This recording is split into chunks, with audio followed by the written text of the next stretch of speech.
Volám sa Boris Bajer, vyštudoval som všeobecné lekárstvo na Lekárskej fakulte Univerzity Komenského a PhD na Slovenskej akadémii vied v odbore normálna a patologická fyziológia. V tomto podcaste sa venujeme medicíne dlhovekosti a teda najnovšej medicíne tohto tisícročia, prevencii chorôb, životosprávou a výživou, fyziológii a popularizácii vedy založenej na dôkazoch a mnohým ďalším. Tento podcast je pre všetkých k dispozícii úplne zdarma, takže ak v ňom vidíte zmysel, nezabudnite ho ohodnotiť na obľúbenej podcastovej platforme 5 hviezdičkami alebo lajkom a šejrom videa. Som vďačný za každú podporu. Partnerom tohto podcastu sú probiotika Simproof. Sú to živé tekuté probiotika, ktoré sú overené nezávislými štúdiami.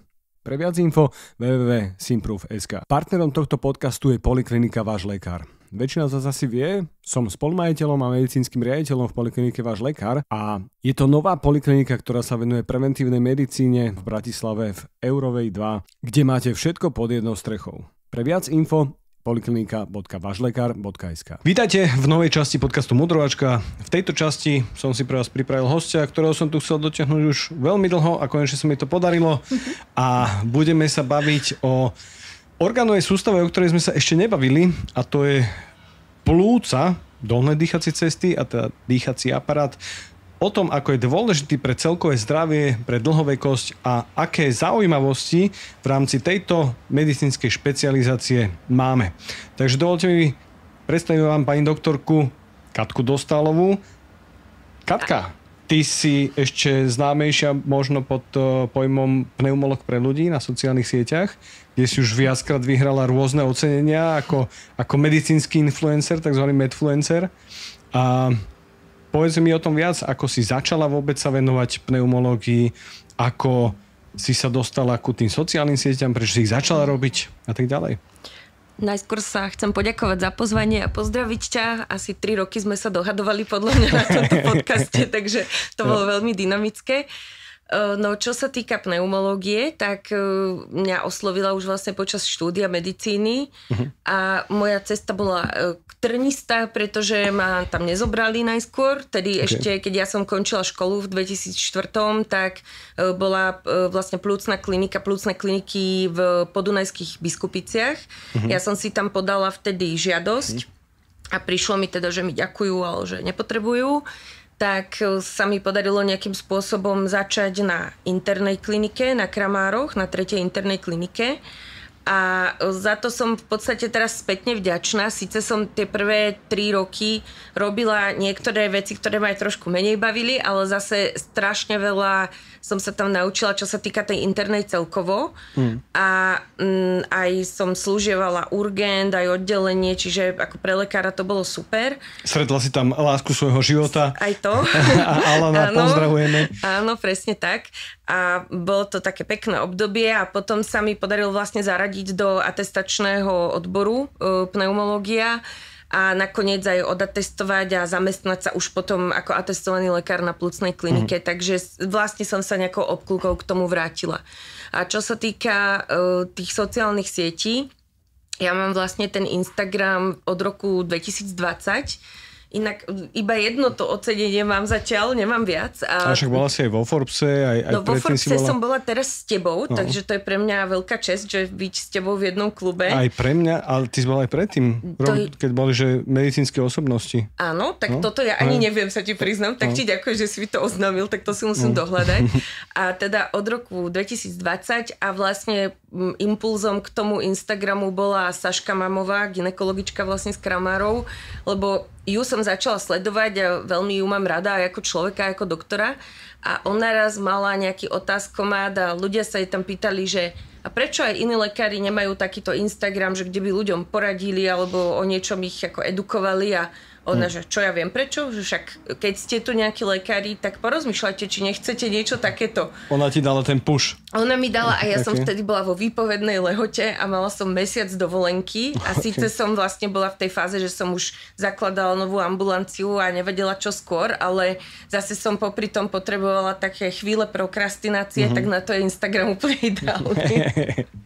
OK. Sašku pozdravujeme, má profil Double Trouble, bola mi aj recenzentkou v knihe, keď sme sa bavili o plodnosti, takže Saška má vynikajúci profil. No a povedz mi rovno, že prečo je dýchací aparát tak integrálnou súčasťou zdravia dlhovekosti, spojitosti, možno pre tých laikov, že si nevedia úplne predstaviť, ako sú plúca spojené so srdcom napríklad a čo všetko cez tie plúca sa môže dostať. Akože je to rozvinutá otázka, ale skús mi možno ten základ k tomu povedať. No, ak by som to mala vysvetliť tak, aby to pochopil laik a aké extrémne dôležité sú pre nás tie plúca a to, aby boli zdravé, tak treba si uvedomiť, že to úplne esenciálne, čo my v živote potrebujeme pre každú našu bunku, je kyslík. A v podstate úlohou tých plúc a toho celého dýchacieho systému je zabezpečiť nám toľko kyslíka, koľko potrebujeme. Niekoľko kyslíka potrebujeme v kľude, viac potrebujeme, keď sme pri záťaži, keď sme v nejakej záťažovej situácii a tie plúca musia byť schopné reagovať na tú našu potrebu a nám ten kyslík vlastne zabezpečiť. No a keď my nejakým spôsobom necitlivo sa k tým plúcam správame, tak rôznym spôsobom, rôznymi mechanizmami ich dokážeme poškodiť. A práve preto sú jedny z tých prvých prejavov napríklad to, že sa zadýchame pri námahe alebo pri záťaži, alebo kašleme, píska nám na hrudníku a to sú veci, ktoré keď prejdú do nejakej chronicity a potom dojdu do nejakého ťažšieho štádia, tak tvoja dlhodobá kvalita života ide veľmi prudko dole. Čiže v podstate ja to vždy hovorím našim pacientom, keď chcem naozaj, že fajčiarov napríklad motivovať, že toto nie je dobrá cesta, na ktorú ste vykročili, tak ja im vždy poviem, že možno na budúce, keď prídete na kontrolu, stretnete tu niektorého z našich pacientov, ktorí sú doma na kyslíku a časť tých našich pacientov, čo sú doma na kyslíku, sa k tomu sama dopracovala. Máme aj takých, ktorí majú ochorenie ako pľucná fibróza, za to človek proste nemôže, hej, to sa ti proste stane. Jasne. Ale napríklad chronická obštrukčná choroba, vo veľkom percente je to výsledok fajčenia. Čiže keď ty vidíš niektorých tých ľudí už v tom end stage ochorení, to je tak strašne tragický pohľad. To je pohľad porovnateľný vlastne s nejakým terminálnym onkologickým pacientom. A vtedy si uvedomíš, že zničený dýchací systém a zničené cievy, lebo to je samozrejme spojené nádoby, potrebuješ ten kyslík, ktorý nadýchaš cez tie plúca, aby sa tými cievami niekam dostal, hej, aby to srdiečko to vypumpovalo a cez tie cievy, cez ten tepnový systém okysličovalo všetky naše orgány tak, ako to potrebujú. A keď to všetko nefunguje, tak vlastne ten výsledok je veľmi, veľmi zlý. A to, čo hovoríš, je, že mňa to šoklo, keď my sme mali rok počas internej na pneumológii v Ružinove, v tej druhej budove, a mňa tam šoklo, že koľko mladých ľudí má tú chopku. Že to neboli, že veľakrát sme si tak predstavovali, že však to trvá, že dekády a 70, a to boli, že niekedy, že 50-tníci, čo proste by mali byť v plnej palbe.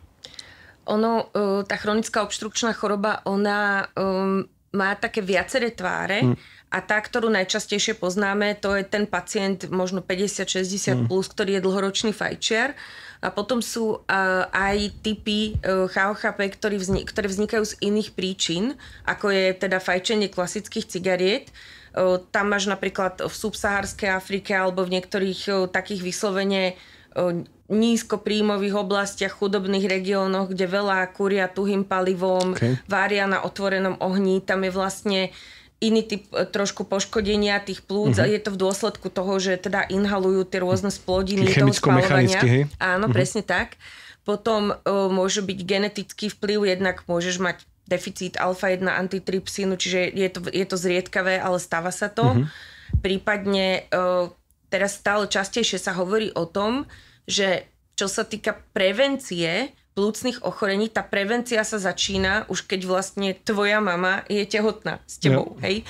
Pretože sa ukázalo, že veľmi dôležitý vplyv má teda čas, nie že čas, kedy si sa narodil, nie v zmysle, že či v januári alebo v auguste, ale v tom zmysle teda, že či si predčasne narodený. Toto má veľmi, veľmi vážny vplyv na plúca, lebo tým ľuďom, ktorí sa narodili ako predčasne narodené deti, niekedy tie plúca, zjednodušene povedané, nedorastú do toho maximálneho potenciálu, ktorý by tam bol, keby sa narodili v normálnom termíne. Čiže tí ľudia začínajú úplne z inej štartovacej čiary, ako to donosené dieťa začína, čo sa týka plúcnych funkcií.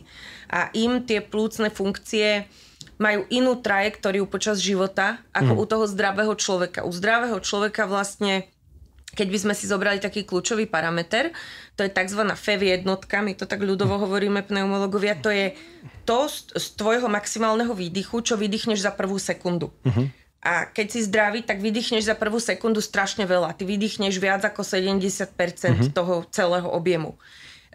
Čím sú priedušky viac zúžené, tým menšiu ako keby porciu toho vzduchu ty vydýchneš za tú prvú sekundu. A táto FEV jednotka má nejakú takú trajektóriu počas života. Ona u dieťaťa stúpa. Ten vývoj plúca zastavuje niekedy medzi 25. a 30. rokom, čiže dovtedy vlastne im pribúdajú tie plúcne mechúriky, tie alveoly, rastú tie plúca, rozvíjajú sa a stúpajú aj tieto spirometrické parametre, aj táto FEV jednotka. Potom je do tej cca 35-ky také plató, že sú tie hodnoty plus minus stabilné a potom začína aj za úplne u zdravého človeka nejaký fyziologický pokles, ktorý je okolo 20 ml ročne. Okay. A keď je ten človek nejako respiračne chorý alebo má chronickú obštrukčnú chorobu, tak ten pokles je viac než 2-3-násobný ročne. Čiže jemu tie parametre klesajú veľa rýchlejšie. No a toto predčasne narodené dieťa, keďže začína na horšej štartovacej čiare, ak sa môže stať, že sa u neho vlastne vyvinie CHOHP, lebo ten pokles, ktorý je fyziologický, on ide ako keby z nižších hodnôt. A v dôsledku tohto sa tam aj, pokiaľ je to nefajčiar, napríklad môže vyvinúť obštrukcia a môže mu robiť ťažkosti s dýchaním. A toto on ovplyvní veľmi ťažko. Čiže tam je to už skôr o prevencii, že aby tam nedošlo k nejakému ďalšiemu poškodeniu. Tu sa chcel spýtať, že ako to vieme zabrzdiť, že je tam tá pravidelná nejaká aerobná aktivita? Určite to je celý komplex vlastne opatrení v zmysle ten zdravý životný štýl, pravidelná aj aerobná aktivita, aj teda tréning, akýkoľvek, hlavne pravidelná fyzická aktivita, konzistentná, zdravá strava, nefajčiť a takisto predchádzanie ťažkým infekciám, čiže očkovanie, čo je teraz veľká téma celosvetovo. A ešte jednu vec chcem spomenúť, veľmi dôležité je, aby matka počas tehotenstva nefajčila a ideálne ani pasívne nebola exponovaná dymu a ani dieťa, aby nebolo ani pasívne exponované dymu. To je pre všetkých tých rodičov, ktorí si zapália vedľa kočika. To im chcem povedať, že to poškodenie tých detských plúc môže prísť veľmi rýchlo. OK. Cigaretám sa za chvíľku budeme venovať tiež, aj vejpovaniu. A k tomu, čo ty hovoríš, že esenciálny kyslík, že to je strašná sranda, že v tých vedeckých longevity komunitách sa špekuluje o tom, že či to nebol vlastne zvrat tej konečnosti nášho veku, že keď sme začali používať kyslík, že náš metabolizmus začal používať kyslík, lebo keď máš anaerobné metabolizované anaerobné napríklad mikroby, takže vedia, že 30-40 tisíc rokov, že vedia akože živé, lebo... Ľahšie sa prispôsobia asi akémukoľvek prostrediu. Ten kyslík v skutočnosti robí nejaké procesy v tých bunkách, že aj toho kyslíka máme nejaké množstvo v tej našej atmosfére, že keby sme mali viac ako koľko je to 20%? 21% cca, že väčšina je asi dusík. Áno, že? Áno. Čiže keby sme mali viac kyslíka, tak zrejme tiež by to nebolo dobré. My dosť často riešime s kolegami takú vec, že ľudia často investujú do takých pre nás akože záhadných wellnessových vecí, všelijaké oxygenoterapie pre ľudí, ktorí sú zdraví. My tomu napríklad teda ako nerozumieme. My sme sa teraz nedávno, celá skupina kolegov na kongrese rozprávali, že na čo za toto ľudia platia. Lebo aj koľkokrát na mňa sa obrátia nejakí novinári alebo niečo, že čo si ja myslím o tom, že toto wellnessové ako keby inhalovanie kyslíka, tak tam poprvé ani netušíš, čo ten človek inhaluje, lebo často sú to všelijaké prístroje bizarné, že netušíš, kde to je vyrobené, či to má nejaké certifikácie, no presne, toto vôbec nevieš. Netušíš, akým prietokom on inhaluje vlastne, že aký prietok nainhaluje v podstate za minútu, čo je dosť dôležitá vec. A hlavne, ako kladieš si otázku, že na čo? Hej, na čo ti to je? Lebo kyslík vo veľmi vysokej koncentrácii môže byť toxický. Hej? A my v podstate terapeuticky my odporúčame kyslík ako domácu kyslíkovú liečbu pacientom naozaj v tom end stage plúcnom ochorení, ktorí si nevedia zabezpečiť dostatok kyslíka na svoje fungovanie a aj vlastne poisťovne hradia kyslíkovú liečbu, keď máš kľudovú hypoxémiu. Čiže ty už v pokoji by si tu sedel a tým štipcom, čo majú ľudia od covidu doma všetci, tým pulzným oximetrom by si nameral, ja neviem, 79-80%, tak áno. Ako to vtedy... klasifikovať? Kedy to je? Že pod 90% je problém? Ak je... Tak orientačne sa dá povedať. Už keď ten pacient začne mať tak pravidelne v kľude pod 93, tak už si ho tak sledujeme, aj naberieme arteriálne krvné plyny. Pokiaľ sa tam ešte v krvi nepotvrdí ten deficit tepnovej, tak ešte ho sledujeme. On už môže mať, respektíve aj má takzvanú latentnú hypoxémiu, vtedy, čo je vlastne nedostatok kyslíka, ktorý sa ti prejaví pri záťaži. To hlavne pri niektorých ochoreniach veľmi viditeľné, napríklad pri plúcnej fibróze, kde tí ľudia úplne v kľude sedia s tebou, rozprávajú sa, vyzerajú ako zdraví a prejde pár metrov po rovine a keď má pokročilejšiu fibrózu, tak zostane modrý, extrémne sa zadýcha, čiže tomu človeku ide ten kyslík veľmi prudko dole. Nie som pneumológ, ale z tej fyziologickej hladiny, keď sa na to pozriem, tiež mi to nedáva zmysel, prečo by som si mal okysličovať, a predsa máme nejaké antioxidanty, ktoré sú dôležité na to, aby bojovali s tými kyslíkovými radikálmi, lebo čím viac kyslíku, tým viac kyslíkových radikálov. Čiže mi to nedáva tiež úplne presne zmysel. Tam ten oxidačný stres, práve v tom je tá toxicita, že ti to akceleruje tieto procesy rôzne, škodlivé a väčšinou toto promujú ľudia, ktorí nemajú o tom fakt ani páru. Čiže to tak už býva, akože to asi si aj ty vo výžive sa s tým stretol, že tiež rôzne veci promujú rôzni ľudia, ktorí nemajú v tom nejaké veľké Dal by si 3 otázky a vieš, kde si. Presne. No a teda ten kyslík, že sám o sebe je teraz dôležitým parametrom v rámci dlhovej kosti a teda to je jeden z mála prienikov, ktoré sme spolu robili, keď sme robili spiroergometriu. Tak my sme síce robili FEV jednotku aj vitálnu kapacitu plus. Ja sa priznám, pre mňa to boli iba nejaké čísla, že keď sme videli, že toto by malo byť vyššie, to by malo byť nižšie, čiže neviem, ako to tam koreluje s tým, že ako je človek fit. Ale viem veľmi dobre, ako koreluje VO2 max. Čiže to je maximálne množstvo kyslíka, ktoré naše telo vie využiť. Je to v jednotkách, desiatkách, v mililitroch na kilogram hmotnosti za minútu. A teda už viackrát som to v tomto podcaste opakoval, ale je to silnejší ukazovateľ úmrtnosti a zdravia, ako to, či má niekto cukrovku alebo nemá, či má niekto chronické zlyhanie obličiek alebo nemá, dokonca či niekto fajčar alebo či nie je fajčar. Ale že natoľko silné to je, či je niekto málo fit na tom 25.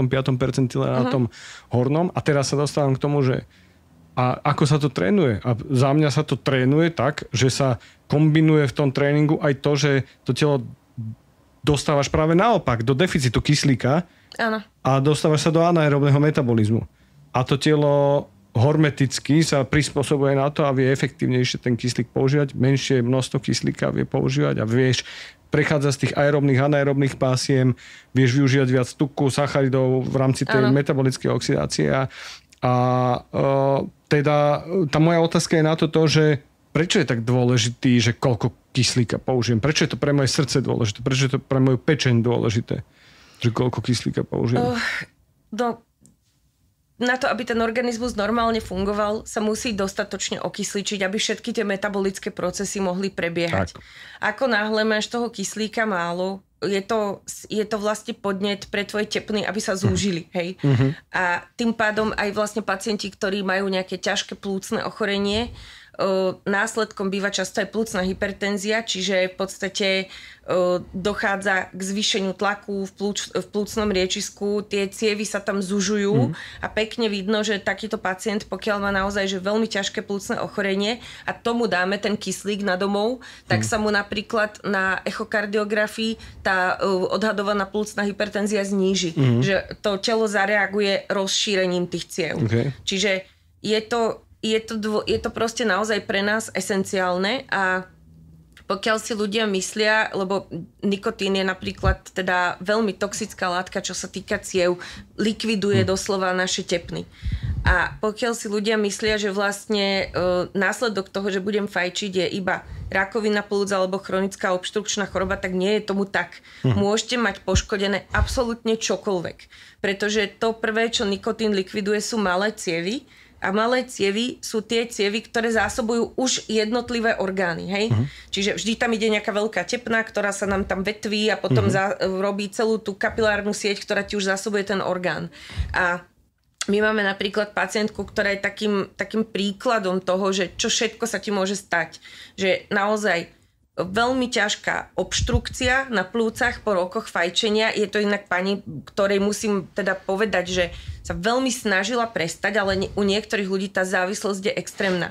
A teraz máš tam veľmi ťažkú obštrukciu, čiže pokročilá chronická obštrukčná choroba, potom veľmi ťažký emfyzém.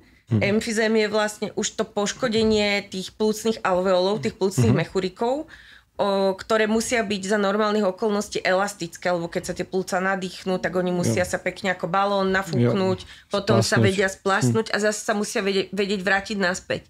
A celý ten cigaretový dym ti poškodzuje tú elasticitu tých alveolov, oni praskajú, tie cievky v nich sa devastujú, čiže ty si sám ako keby vyraďuješ tú plochu, ktorou vieš ten kyslík získať. A teraz zostane ti, to meriame tzv. Parameter difúzna kapacita. Orientačne povedané, zdraví to má viac ako 80%, alebo plus minus 80%. A takýto pacient môže mať 12, hej. Si zober, že to si ako keby pritopený dlhodobo, hej.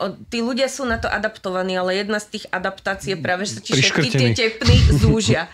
Čiže pani má ťažko choré, tepný na nohách. Ona ledva prejde pár metrov, lebo dostane veľmi silné ischemické bolesti na nohách.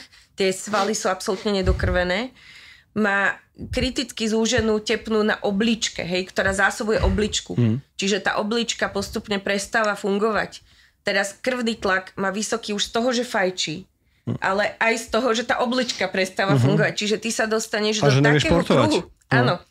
A teraz ona by potrebovala cievnú operáciu, ktorá by jej nejakým bypassom proste zabezpečila prekrvenie aj tých dolných končatín, aj tej obličky. Lenže ja tam nedokážem podpísať vlastne tomu anesteziologovi, že ju môže bez problémov uspať. Ja tam musím napísať, že v prípade, že ide o záchranu jej života, môžete ju operovať. Pretože ja absolútne neviem s takýmito parametrami, že či sa ona preberie z tej narkózy. Je to veľmi, veľmi náročný, veľmi ťažký stav. A takýchto pacientov chodí po svete strašne veľa. Čiže si treba uvedomiť, ako komplexne si poškodzujem ten organizmus. Mne z toho, čo hovoríš, príde, že možno tie prvé príznaky môžu ísť aj náš pohlavný aparát, nie? Však to je dobre prekrvený, že erektilná dysfunkcia, čiže na penise, ale aj bolo všetko aj ženský pohlavný aparát, hej, že vagína, pociťovanie pri sexuálnom styku alebo možno zápaly, hej, že tým ma možno opravíš. Ako ženy o tomto až tak veľa nehovoria, že by to povedali lekárovi nejakej inej špecializácie, ako napríklad tomu gynekologovi, možno, že gynekologičke sa zdôveria s tým alebo gynekologovi, ale muži tam častejšie, keď nadobudnú taký pocit dôvery, tak teda spomenú. A aj ja sa im veľmi dôrazne vyhrážam, keď teda mám nejakého mladého fajčiara, vždy poviem, že erekcia rovná sa malé cievy musia byť funkčné, hej. A keď nie sú, tak tam to pocítite. Často u mužov poruchy erekcie sú aj prvá známka toho, že sa začína proste kardiovaskulárne ochorenie, že majú hypertenziu. Čiže to máš fakt krásne poprepájané a na to som rada, že teda aj tá interná medicína sa u mňa v živote nakoniec vyskytla, že si to viem nejakým spôsobom pospájať. OK. A keď sa bavíme o tom nedokysličovaní organizmu, veľmi časté v populácii je spánkové apnoe. Ako často sa stretávaš s takými pacientami? Prečo je to nebezpečné? Akože je to podľa mňa také, že multidisciplinárna záležitosť, lebo sa to týka aj pneumológov, aj neurológov, aj kardiológov, hej, že... Aj ORL, je to veľmi, veľmi interdisciplinárne. Stretávame sa s tým často, pretože ako ty veľmi dobre vieš, veľká časť našej populácie je obézna a pri obezite je teda to riziko ako extrémne zvýšené oproti ľuďom s tou zdravou hmotnosťou, by som to nazvala. Takže stretávame sa s tým a teraz v podstate, ja som doteraz nerobievala priamo spánkovú medicínu, len som teda bola takým subdodávateľom pre niektorých kolegov, ktorí sa s tým viac zaoberajú. Ale dohodli sme sa na poslednom takom podujatí, ktorého som spoluorganizátor, volá sa to, že Akadémia funkčnej diagnostiky, že sa budeme snažiť aj tie bežné ambulancie už robiť screening spánkového apnoe, čiže ja teraz som vo fáze, kedy sa tak zapracovávam do toho, že mám za sebou nejaké workshopy a mám už prístroj a ideme to pomaly spustiť. Ako sa to robí ten screening?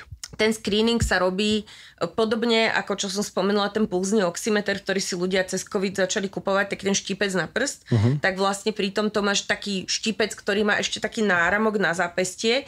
Je to z toho dôvodu, aby vlastne si ho vedel udržať na ruke celú noc a vlastne z tej ambulancie ti zapožičajú takýto vlastne to, že screeningový pulzox, ty s tým spíš a vlastne ten lekár si vyanalýzuje ten záznam z SD karty tohto prístroja a zistí, že či si ty mal počas spánku nejaké tzv. Apnoické pauzy, čiže či sa vyskytli úseky časové, kedy si nedýchal, kedy si mal prestávku v dýchaní, takisto, či sa ti nejakým spôsobom pulzná frekvencia menila, hej, že či ti vtedy stúpla, klesla a tak ďalej.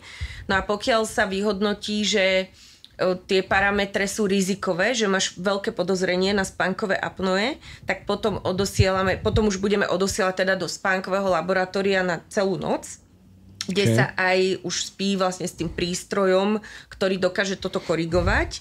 Je to prístroj s takou špeciálnou maskou, ktorý v podstate vytvára tzv. Pozitívny pretlak v tých dýchacích cestách, áno, CPAP, a v podstate dokáže zabezpečiť, že ten pacient musí dýchať, by som to povedala, aj keď nechce, hej, tak to by som to zjednodušila.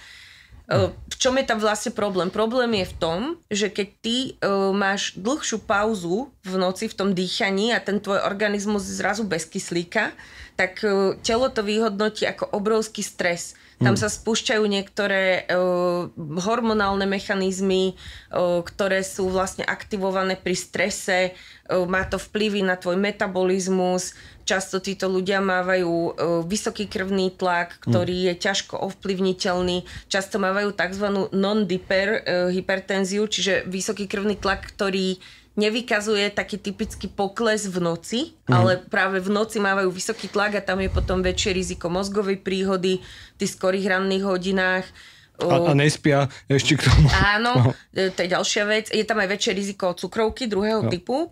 A potom títo ľudia majú tendenciu ten nekvalitný spánok, ktorý vlastne ich telo zhodnotil, že toto nebol spánok, toto bol jeden stres, tak majú tendenciu to dospávať cez deň. Čiže sú tam také tie pospávačky, mikrospánky a práve za volantom napríklad veľmi nebezpečné. Čiže hlavne na tých vodičov z povolania sa veľmi zameriavame, aby sme u nich odhalili, ako náhle mi aj príde nejaký vodič z povolania, vyššie BMI, na ambulanciu aj z nejakých iných príčin, tak posielam aj na takéto vyšetrenia. Okay.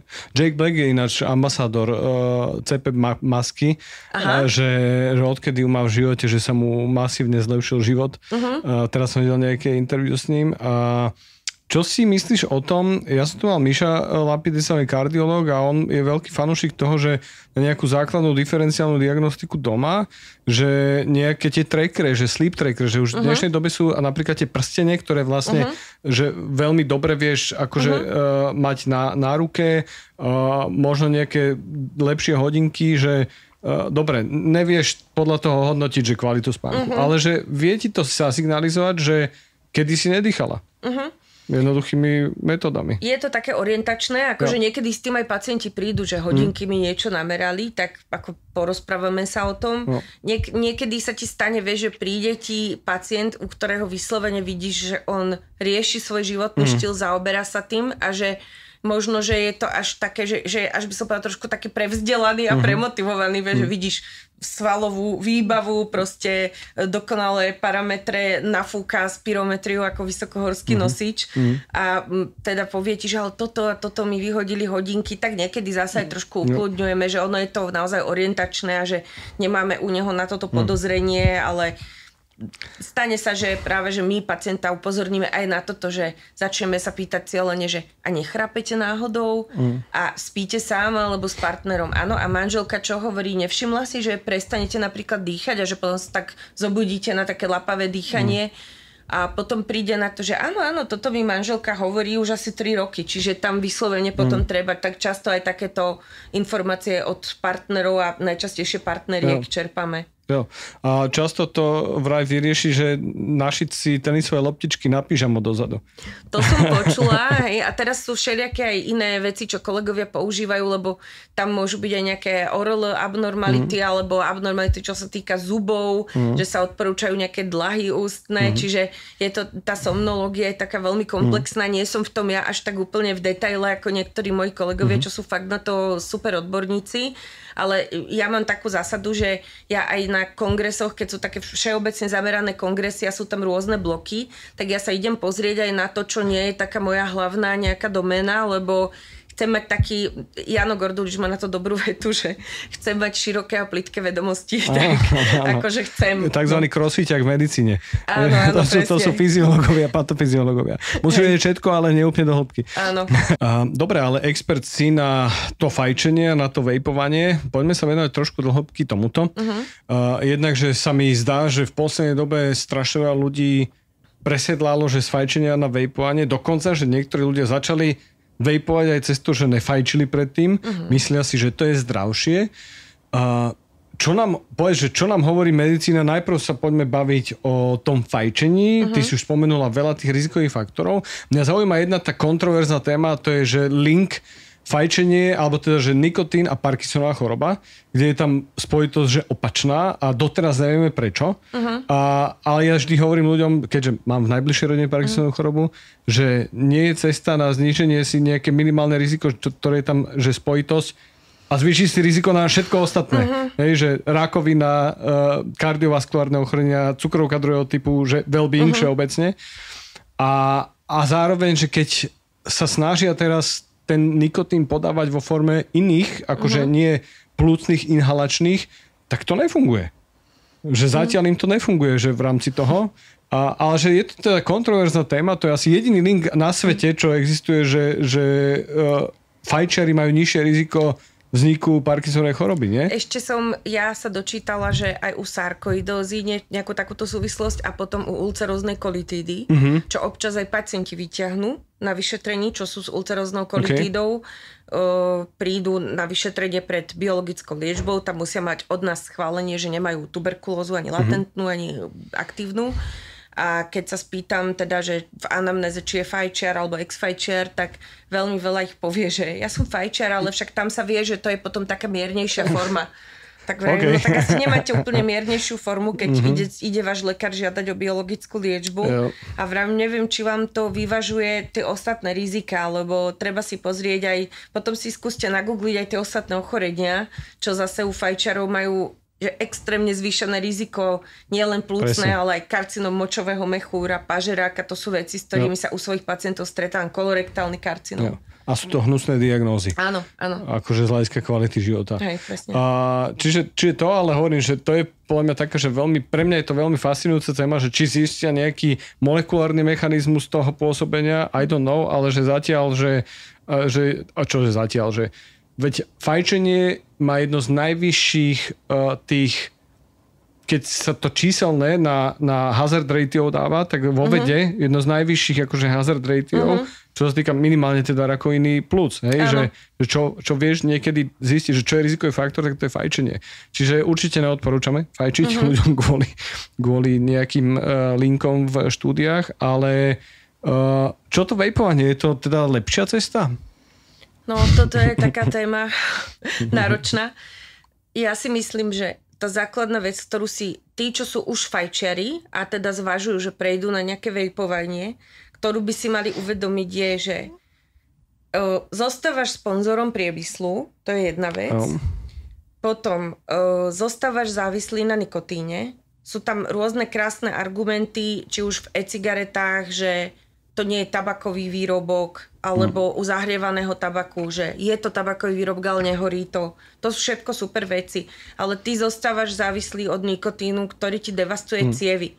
A tie vzorce toho správania tých ľudí, ktorí prejdú na tieto produkty, sú veľmi rôzne.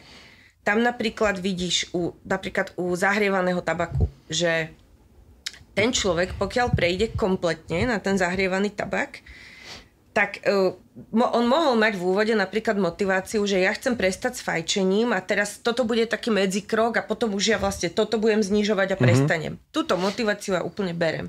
Lenže, čo sa stane? Tým, že áno, to nehorí, len sa to tam zahrieva, ten aerosol, tak ten pacient prestane mať niektoré problémy, ktoré mal. Napríklad to ranné také zahlienenie, ten hnusný taký fajčiarsky kašel, pri ktorom si tak odplujú niektorí ľudia na ulici, tak tento napríklad sa im veľmi výrazne zníži. A teraz oni začnú mať pocit, že a toto nemôže byť až také zlé, keď mne sa takto polepšilo z toho. Niektorí dokonca majú tak aj, že lepšie vládzu chvíľu, alebo sa im lepšie dýcha, majú zo seba taký lepší pocit. Tak oni majú proste pocit, že urobil som niečo pre svoje zdravie a tuto by to mohlo aj skončiť. Čiže zostáva závislý. Potom sú takí, ktorí prejdú na zahrievaný tabak a tá intenzita toho zážitku, čo mali, tam nie je. Lebo to nie je to porovnateľné pre nich, ten subjektívny vnem a tá odmena, ktorá nastáva ti v tom mozgu s klasickými tabakovými cigaretami. Okay. Tak oni dávajú viac a viac tých hits, tých tyčiniek, alebo iné značky, teda inak to nazývajú. Čiže majú tú spotrebu nakoniec toho nikotínu vo finále často väčšiu, ako mali, keď mali klasické cigarety, hej? Je to veľmi zaujímavé. Okay. Potom tam odpadá taký ten ostých, že budem smrdieť niekde, alebo v aute by som nemal, lebo mi celé auto napáchne, nebudem v izbe, lebo budú smrdieť steny, zožltnú záclony. Oni si to dávajú aj v interiéroch. Pretože proste majú pocit, že toto nie je až také, ako keby, že ťa to tak spoločensky nediskvalifikuje. Čiže vlastne ako keby majú viac tých príležitostí. No. Čiže to sú také rôzne. A potom máme tzv. Duálnych fajčiarov, že on prekladá jedno druhým, hej. Že keď idú na fajč pauzu kolegyne v práci, tak idem s nimi, si dám Malborku. Keď som tuto v ofise a stúpa mi tlak, nervózna som z niečoho, tak si dám tú zahrievanú. Čiže takýchto ľudí je strašne veľa. Jo. A čo sa týka e-cigariet, kde sa teda nejaké tie náplne alebo aj tie jednorazové vejpky, tam je taký komplexný problém, lebo časť tých teda produktov obsahuje nikotín a môžu tam byť rôzne tie koncentrácie. Dokonca som čítala nejaký výskum, kde teda sa uvádza, že často tá koncentrácia, ktorá je uvedená na obale, nesedí s tou, ktorá je reálne v tom produkte. Čiže ty často ani nevieš. Ale teda takisto môže tam pokračovať tá závislosť na nikotíne. Ale potom sú tam rôzne tie príchute, vône, ktoré to má. A časť tých produktov je bez nikotínových. A to je práve to, čoho sa my veľmi bojíme, že tým, ako sú dizajnované tie produkty majú vyslovene marketing, ktorý má za cieľ skupinu detiek a adolescentov. 2. stupeň základnej školy, respektíve už koniec 1. stupňa. Okay. To sú jednoducho produkty, ktoré sú farebné, lesklé, príchuť jahoda, hej? Áno, a vyzerá to tak od oka ako nejaká fleška, USBčko, niečo také. Čiže mama, keď to vidí dieťaťu niekde na stole, ona nemusí vôbec vedieť, že toto je nejaký rizikový produkt. Teraz ono to nesmrdí, často to dokonca teda rozvoniava, čiže je to veľmi také senzoricky atraktívne, chuťovo, čuchovo. Ja mám jednu kolegyňu dokonca, ona to chcela vyskúšať len preto, ako jednorazovo, preto, aby mala ten vnem, tak skúšala nejakú tú jahodovú jednorazovú. Ona mi povedala, že to bolo tak chutné, že ona si hovorila, že no keby som nemala to vzdelanie, ktoré mám a tie informácie, ktoré mám, tak ja si poviem, že toto predsa nemôže byť nebezpečné. Cukrík pre pľúca. Presne. A tie rôzne príchute a náplne, tie firmy predtým, než to uvedú na trh, oni neurobia klinickú štúdiu, že toto nemusia. Versus čistý vzduch, lebo nemusia. Čiže to, že či tá, ktorá príchuť alebo prímes v tej tekutine, ktorú inhaluješ, je alebo nie je škodlivá, to sa my dozvieme v praxi. Čiže napríklad sme sa to dozvedeli v roku, myslím, 2018-19, keď bola tá kauza v Amerike, že zomrelo tam niekoľko desiatok mladých ľudí, ktorí fajčili e-cigarety. A treba povedať, že vo väčšine bolo aj THC v tých náplniach, ale ukázalo sa, že ten úplne kauzálny problém bol acetát vitamínu E. Že chemické poškodenie plúc, hej? Áno, chemické poškodenie plúc. Malo to rôzny obraz na CT-čku, ale tá klinika, a s tým sa doteraz stretávajú napríklad moji kolegovia na detskom plúcnom občas, tie prejavy, s ktorým prišlo to dieťa, alebo ten adolescent, alebo mladý dospelý na urgent, boli veľmi podobné ako nejaký ťažký akutný infekt, že boli tam horúčky, bolesti na hrudníku, zadýchavanie a niektorí mali aj tráviace ťažkosti. Napríklad hnačky alebo zvracanie. Čiže to môže byť čokoľvek, hej. A oni v podstate vylúčovacou metódou na to prišli. A keďže v Amerike niektoré decká alebo niektorí títo mladí ľudia na to zomreli, tam sa naozaj potom riešilo, že z čoho to je. Brali sa tam vzorky, tam je vlastne opublikovaná analýza v New England Journal of Medicine, kde v podstate je pomenovaný ako ten kauzálny, ten príčinný moment, ten acetát vitamínu E, ktorý sa zistil vlastne z toho výplachu priedušiek u tých pacientov. No, akože ja si myslím, že to je obrovská neznáma, že my si robíme vlastnú štúdiu na populácii, že je to masívne kupované a teraz za 10, 15, 20 rokov zistíme podľa mňa tie dlhodobé účinky. Či si tam vidia nejaký link alebo nie. Ono, čo sa týka chronickej obštrukčnej choroby, tam už vlastne nejakú kauzalitu potvrdenú máme. Čiže v odporúčaniach, ktoré my teda máme medzinárodné na diagnostiku a liečbu chronické obštrukčnej choroby, tam je vlastne už popísaná aj choroba, ktorá vzniká na podklade vapingu. Čo sa týka astmy, tam vieme, že rôzne tieto príchute a arómy, ktoré sú v týchto cigaretách, majú potenciál vlastne zhoršiť kontrolu astmy u pacientov, aj zvýšiť teda riziko tých akutných zhoršení. A nejaké japonské štúdie, čo som čítala, tam je v podstate potvrdené, že je uľahčené adherovanie, teda prilnutie baktérií na sliznicu priedušiek u tých vapujúcich teda ľudí. Čo sa týka rakoviny, tam ešte nemáme my úplne potvrdenú kauzalitu, sú tam nejaké také náznaky zatiaľ na nejakých laboratórnych prácach, ale ešte nemáme nejaké veľké údaje. Ale reálne vlastne tieto produkty sú od cca roku 2007 na trhu. A kým sa potvrdila vlastne kauzalita medzi klasickým fajčením a rakovinou plúc, tak to trvalo skoro storočie. No. A medzi tým boli rôzne tie obdobia, kedy to bolo trendové, sexy a tak. 90 doktorov odporúča Kamilky. Presne tak. Filmové herečky boli považované za sexy.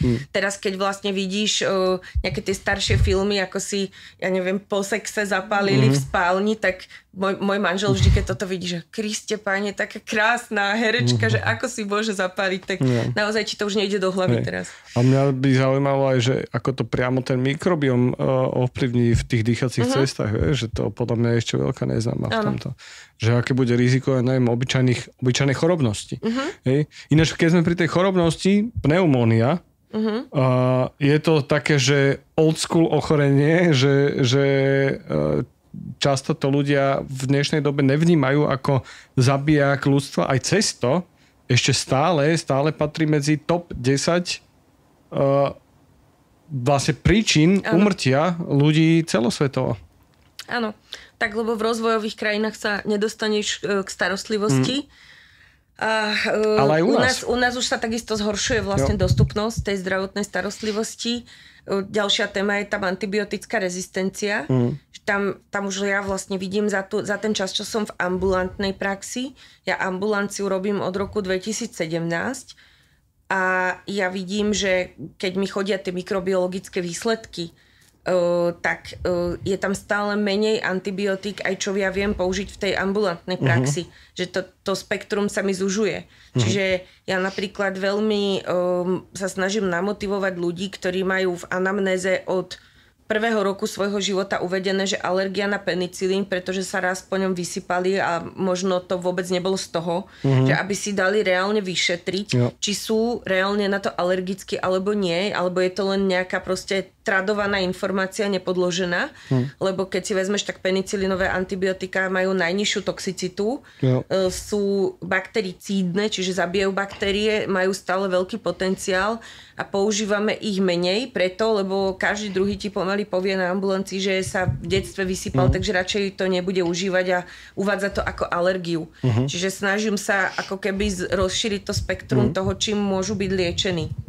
Ale tie pneumónie naozaj sú niečo, čomu vo veľkej miere vieme predchádzať. Čiže treba na tom pracovať. A je teda pravda, že u nás, preto to patrí medzi top 10 stále, že aj cez to, že máme zdravotnú starostlivosť, tak je to častejšie u starších ľudí a že keď niekto dostane ten zápal plus a má 30 rokov a je fit, tak možno ho to položí na pár týždňov, ale potom sa z toho dostane, ale ten starší človek, keď už nemá ten imunitný systém taký funkčný ako ten mladší človek, tak to je tá príčina toho, prečo má väčšie komplikácie toho zápalu plúc a väčšiu úmrtnosť.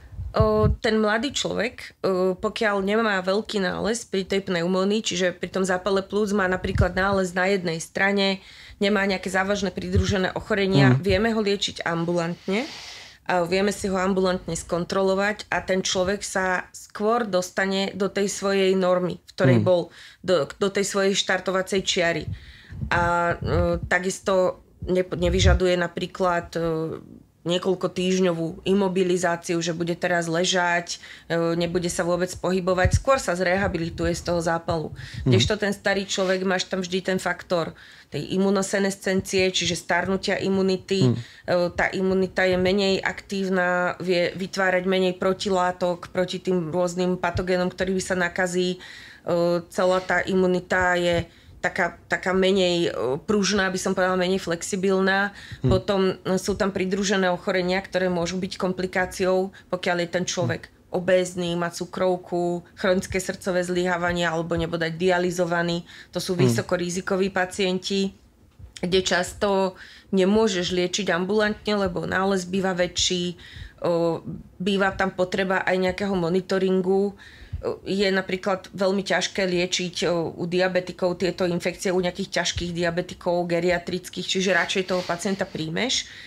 Teraz ten pacient jednak ti dlhšie je hospitalizovaný, je tam viac teoretických komplikácií a väčšinou dlhšie je ležiaci pri tej pneumónii a veľmi ťažko sa vracia, čo sa týka tej rehabilitácie, potom k tej svojej štartovacej čiare. On kým leží vyčerpaný, odchádza mu svalová hmota, odchádza mu kondícia, ktorú mal. Čiže vždy ho to hodí ako keby tak skokovo dole v tej kvalite života. To si podľa mňa veľa ľudí neuvedomuje. Dobre, že si to povedala, že veľa ľudí si predstavuje, že mám zápal plus, takže tuto sa niečo deje. Ale že to je obrovský katabolický stav aj pre svaly, že tie bielkoviny sú vo vyššej miere potrebné. To není normálne, keby som ležal na posteli a že tí starší ľudia sa už z toho často nedostanú. Áno. A toto sme napríklad videli v roku 2009, keď bola tá pandémia prasacej chrípky. Vtedy si videl, že napríklad sme mali mladých ľudí, niektorých na umelej ventilácii a oni keď strávili na áre, mesiac, predtým už boli 2 týždne hospitalizovaní na nejakom bežnom stacionárnom oddelení, potom sa vrátili ešte na to stacionárne oddelenie, potom ešte museli ísť na rehabilitáciu, pretože sa znova učili chodiť, lebo im kompletne odišla tá svalová hmota. Čiže to je veľmi, veľmi dôležité vlastne vždy, keď sa dá, treba čo najskôr mobilizovať toho človeka. A čo nám to teda pomôže? Ako sme na tom s tým očkovaním? Je to dobré? Nemám sa dať očkovať? Mám sa dať očkovať? Keď som starší človek? Mám sa dať očkovať? Nemám sa dať očkovať? Vieš, ako chcem sa dostať k tomu, že ku očkovaniu sa vyjadrujú ľudia jednak akože nemedicínsky vzdelaní, ktorí o tom nič nevedia a niekedy aj akože medicínsky vzdelaní ľudia, ktorí o tom nič nevedia a že skúsme to dať na pravú mieru. No tí ľudia, ktorých si nejako pomenoval, oni robia obrovskú škodu vlastne celej medicíne, pretože oni celkovo naštrbujú vlastne dôveru ľudí v nás, všetkých, ktorí poskytujeme reálne tú zdravotnú starostlivosť. A oni potom už neveria ani iným niektorým postupom, ktoré používame úplne proste evidence-based, lebo už majú takého toho chrobáka, že čo tým sleduje a nie je za tým sprísahanie farmaceutických firiem a tak ďalej. No a čo sa týka tých očkovaní, mňa toto strašne fascinuje, že mňa sa denne spýta 20 ľudí na ambulancii, že ako by si mohli posilniť imunitu, keď im poviem, že ideálne je očkovanie, okrem zdravého životného štýlu. Už na ten zdravý životný štýl tak na teba pozerajú, že no jasné, to zás mi tu ide rozprávať, že mám ísť behať alebo niečo. Pričom ja sa snažím hlavne tým starším ľuďom povedať, že vy sa necítite pod tlakom, že aby ste išli teraz na triatlon.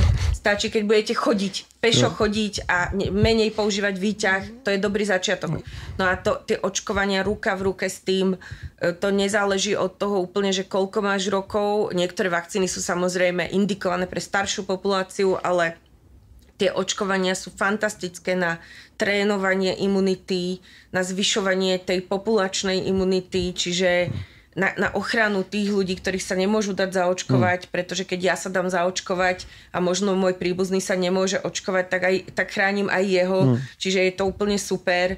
Tie vakcíny všetky, ktoré používame, sú moderné, overené, bezpečné, účinné, čiže ja v tom nevidím problém a vlastne vďaka takým ľuďom, ako si spomenul, v tom veľa ľudí vidí problém. Čiže ak chceme konkrétne sa baviť o tých pneumóniách, v podstate na Slovensku každý človek nad 59 rokov alebo nad 18 rokov a s nejakým pridruženým ochorením srdca, diabetom, neurologickým ochorením, imunodeficitom alebo dializovaný, alebo pacient, ktorý nemá slezinu, napríklad po úraze, títo ľudia všetci by mali byť zaočkovaní proti pneumokokom. A všetci títo ľudia to majú plne hradené z verejného zdravotného poistenia. Denne to predpisujem a vidím, že majú dokonca nulový doplatok, pokiaľ viem, na vakcínu. Takisto všetci rezidenti DSS-iek. No a čo sa týka chrípky, tam je ideálne v podstate, keď sa zaočkujeme všetci. Ale tak vyslovene tá riziková populácia, opäť chronicky chorí a seniori, plus ja sa presne nevyjadrujem k pediatrickým teda pacientom, lebo to nie je môj odbor, takže to by som nechala na iných odborníkov. A potom u seniorov teraz sú krásne výsledky s RSV vakcínami, lebo to je skrátka respiračný syncytiálny vírus, je vírus, ktorý vie veľmi vážne poškodiť malé deti a seniorov, hlavne tých seniorov, takže 70 a viac ročných. Táto vakcína zatiaľ nie je u nás kategorizovaná, čiže málo ktorý senior si môže okolo 200 € dovoliť zaplatiť, ale je to jednorazová vakcinácia.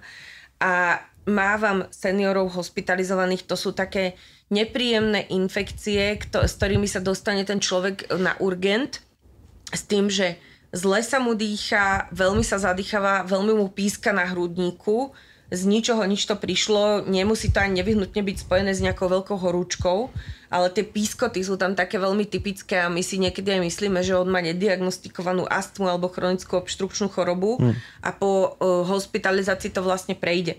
A potom niekedy sa teda potvrdí, že za tým bol RSV vírus. Čiže tam majú krásne výsledky s tým, ako jednak klesnú hospitalizácie a jednak si treba uvedomiť, že aj po chrípke, aj po RSV infekcii ti stúpa v tých najbližších mesiacoch riziko náhlych kardiovaskulárnych príhod, infarktov, mozgových príhod. Čiže ty keď sa očkuješ alebo očkuješ toho seniora, tak ty mu vlastne znižuješ riziko aj infarktu a mozgovej príhody. Čiže to sú veľmi komplexné veci. Súhlas a dobre, že sme si to upravili. Myslím, že ako populácia neviem, akým smerom ideme. Bojím sa, že akože vracajú sa tu choroby, ktoré očkovaním sa proste prakticky vyhubili. Áno.